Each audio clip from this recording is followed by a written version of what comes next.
దగ్గర నుంచి మున్సిపల్ కార్పొరేటర్గా ఎన్నికయ్యారు. మీ అనుభూతి ఎలా ఉంది? ప్రజల మద్దతు ఏ విధంగా ఉంది మీకు? మీ ఎలా వాళ్ళకి ఏం చెప్పాలనుకున్నారు? మొట్టమొదటగా 11వ డివిజన్ ప్రజల విజయం ఇది.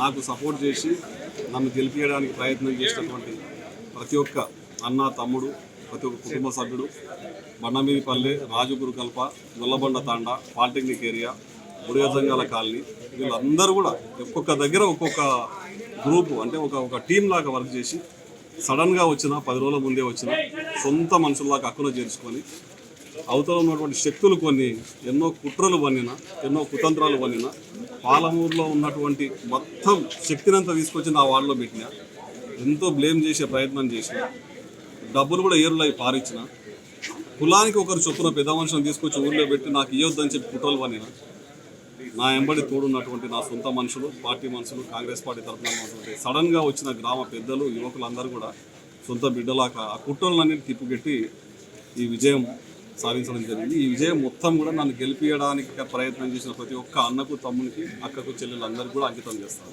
సార్, ఇంకోటి గెలుపు సందర్భంగా మీరు ప్రజలకు ఏం వాగ్దానం చేయబోతున్నారు? రేపొద్దున ఎలాంటి అభివృద్ధి వాళ్ళు చూడబోతున్నారు?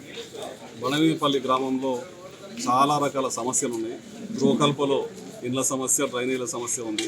గొల్లబండ తాండలో చాలా సమస్యలు ఉన్నాయి. డ్రైనేజీలు కానీ, రోడ్లు కానీ, ఇల్లు లేని వాళ్ళకి కానీ చాలా ఉన్నాయి. సమస్యలు ఒక్కొక్కటిగా ఎంతోమందికి యువతకు ఉపాధి అవకాశాలు తక్కువగా ఉన్నాయి.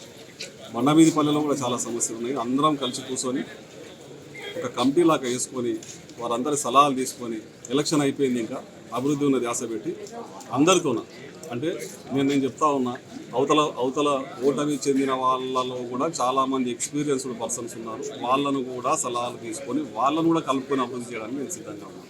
ఖచ్చితంగా అందరం కలిసి గ్రామాన్ని అభివృద్ధి చేసుకోవాలి. ఎలక్షన్ వరకే ఈ యొక్క పోటీ, ఎలక్షన్ తర్వాత గ్రామ అభివృద్ధి మీద నా దృష్టి ఉంటుంది.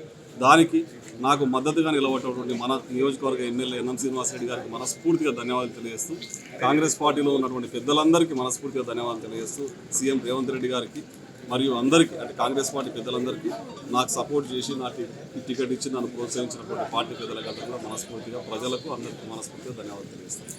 ధన్యవాదాలు.